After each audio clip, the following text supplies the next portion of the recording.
Hey guys, in this video I'm going to show you how I automate my uranium rods and my graphite rods for the create nuclear mod. Now I have different ways in doing this. I'm going to show you each stage separately and you can pick the way you want, which one you want to do.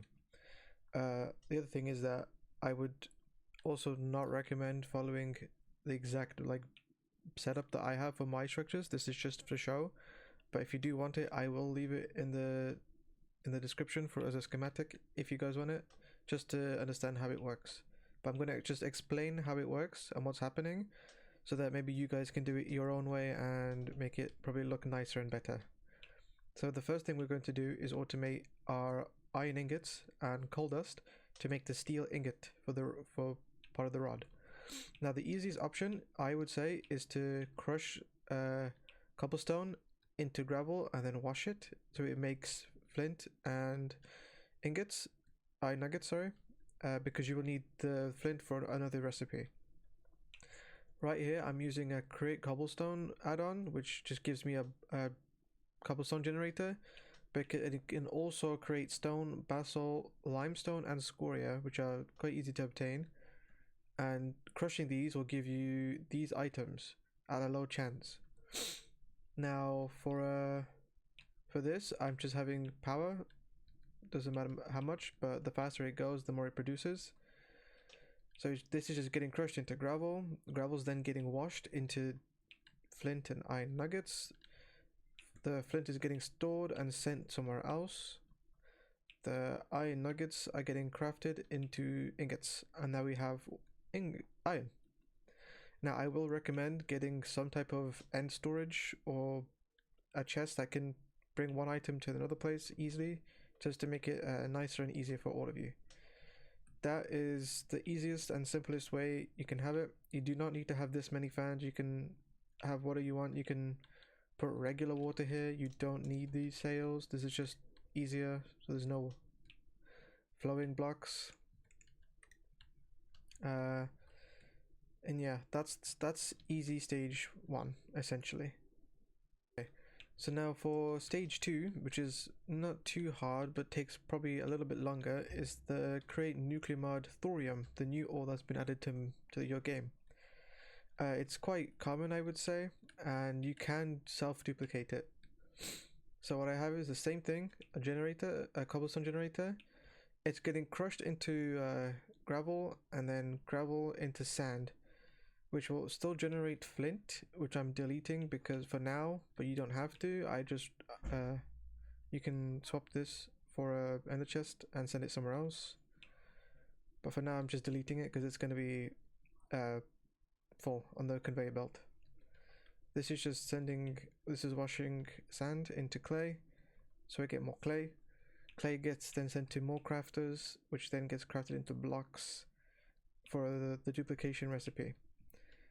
Now I have another one generator here, creating stone, which is what we need for the recipe, as you can see. And then underneath I just have water, which is a 3 block, so it's infinite. This is just getting sent to this vault. This vault is sending it back to here, and that's sending it back to the basin, which is now duplicating essentially, and it's all getting stored here.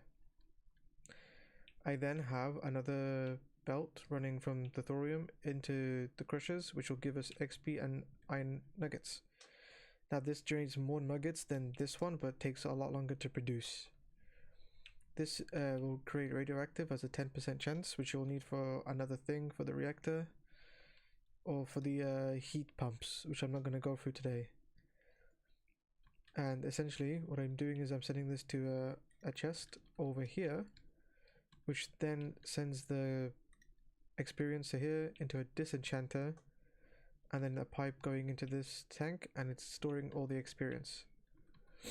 That's the more better way, I would say, of getting the iron nuggets for your rods, but it is a bit more expensive, and you will need more stuff. Also, you may have noticed that here I have belts for the fans, and here I have chassis. The belts are more cheaper because you can do any length really, but for the chassis you can do the same thing essentially, and you can change the direction upwards once you have it like this. And yeah, that's the easier way. And now you've automated your iron and you got one part of the recipe done. Now I'm going to show you how I automate the coal, which is really easy.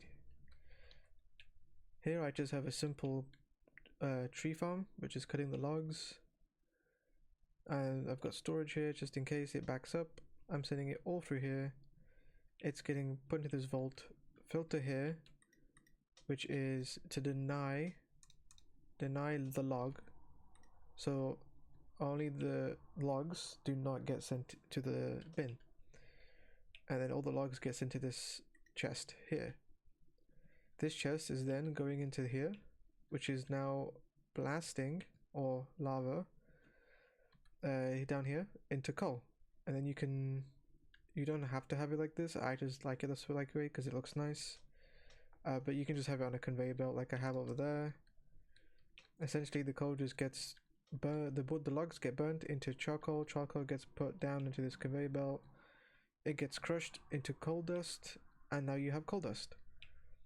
And now you can either send the coal dust into a press and have it set to graphene. And now you have graphene. Really easy, really simple. Now I would recommend getting probably another setup like this, but for the steel. So I've got the iron from over there coming into here, and then I've got the coal dust going into here. No heating, just iron and coal dust gets mixed into the steel, and now I have it over here, which is now getting sent. As you can see, I've got the void chest for steel and the graphite, which is over here. I've linked to these like here. I've set this to 4, so it takes only 4, as this recipe only requires 4, so it doesn't like all go into this one and there's none in this one. For this one it doesn't matter because there's only one, and then you can hook up any power and it just makes the rods for you. And then I have this chest set to the rods. Say you can have any filter, any item, which is why I like this utilities mod. Essentially now this is making the rods, putting in this chest, and you can just hook it up to your nuclear reactor as I have in the previous video. Now I'm going to move on to the uranium rods, which is a bit more harder to obtain. Okay, so now I'm going to show you one thing you will need, and that is lava.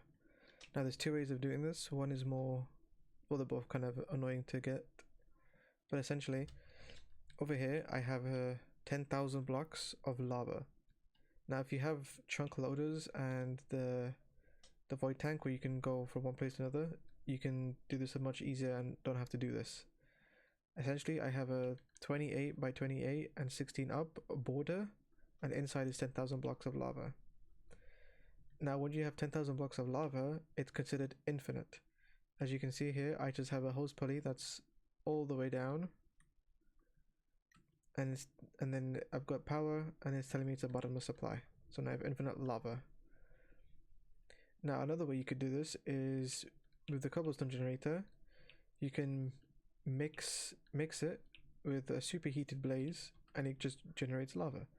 However, you will need to power this blaze burner with blaze cakes. Now to get blaze cakes, I will leave a link down in the description on a video on how to automate that. Also, side note, I have another add-on called the New Age, which gives you but essentially longer power, so you don't have to use the creative motors. What I essentially have here is just end game magnets, which can be crafted like so. Yes, the creative. This is the recipe. To get damage you need to charge it. Takes a while, but worth it. Now you do not need the corners, so because it doesn't really do anything. So you just need a 3x3 with the coils and a brush, and then all this electricity, it's going to an electric connector with some diamond wire, and they're getting stored into here. This is just like a power bank, which is from a different mod called the Craftsman Editions, as you can see on the top. I then have these wires leading into these poles, which then can power these basic motors, which you can see how much electricity it's using, but it's not showing me the power.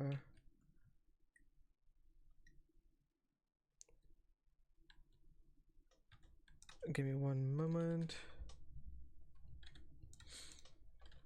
I don't know why it's not showing me. It should be. Essentially what we have here is that this is creating 500 SU at max speed, 2000 at max speed for the next one, and 8000 for the next one. Now this is the same max one, as you can see with the TIS on the side, but it has an extension which gives it more stress.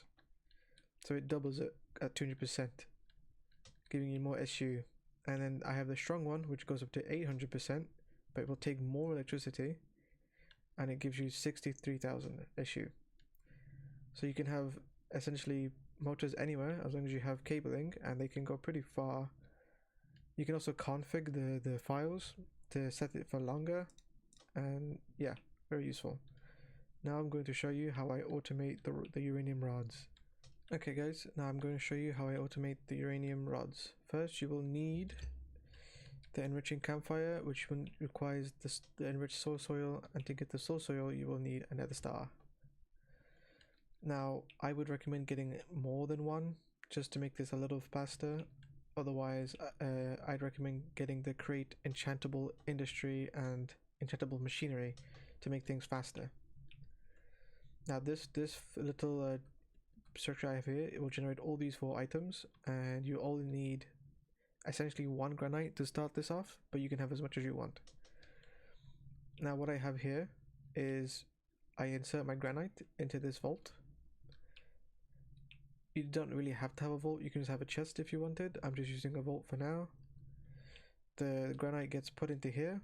As you can see, it's getting crushed, and it generates 1 sand at 100% and 50% chance for uranium. I'm then sending the red sand out again, mixing it with the flint, which we have over there, as you remember. And we have the infinite lava, as you remember, getting pumped into here at the bottom. This then gets getting pressed back into granite. So now we have infinite granite. So you don't need to farm anything anymore besides what you already mined. Now this is how I have set it up. So I've got vault, belt. I have it set up like this so it doesn't go the wrong way. So if I were to have it like this, this belt goes backwards now, as you can see, because this is where the power is coming from. So if I have it like this, the belt goes this way. I just forget which gearbox is for what conveyor. Like I said, I do not recommend copying my structure. This is just for quick use. Do make your own, plan it better than what I have. Essentially, this is how it works. Granite, crush, sand gets put back into the basin, pressed with other resources, and then rotated back into the vault. Now since we have uranium, the uranium has to go into the basin. It's getting mixed, put into a tank, or you can put it straight to the next basin. You do not have to have this tank. I just have it as a backup just in case overflow. And then I'm using conveyor belts to power the rest of the fans, which then go into this basin as a liquid, and I'm pressing it into yellow cake. The yellow cake then gets into the fans, and it's making enriched yellow cake, as you can see. And that's it. It's a pretty simple automation system. It just requires a lot of work and late game items. Now once you have all this set up, in my previous video on my channel, you've seen how I automated my yellow cakes, which I have it just the zigzag and the redstone behind it. Now I've been told you can do it like this and just have items up here, where you would have like this and a chest on top from over there, and it would just autocraft once you have all these set up. Now you could do it this way, you don't have to, you can do it my way or this way, either way. And that's it. That's really it. Now, pointed tips is that do increase the log farm, because this system or this alone isn't enough to fully make enough rods for this, because you need coal for this, and this side. And yeah, you can either do your regular iron farm, golden farms, or do it through the create. Just make sure to get the resources and autocraft them.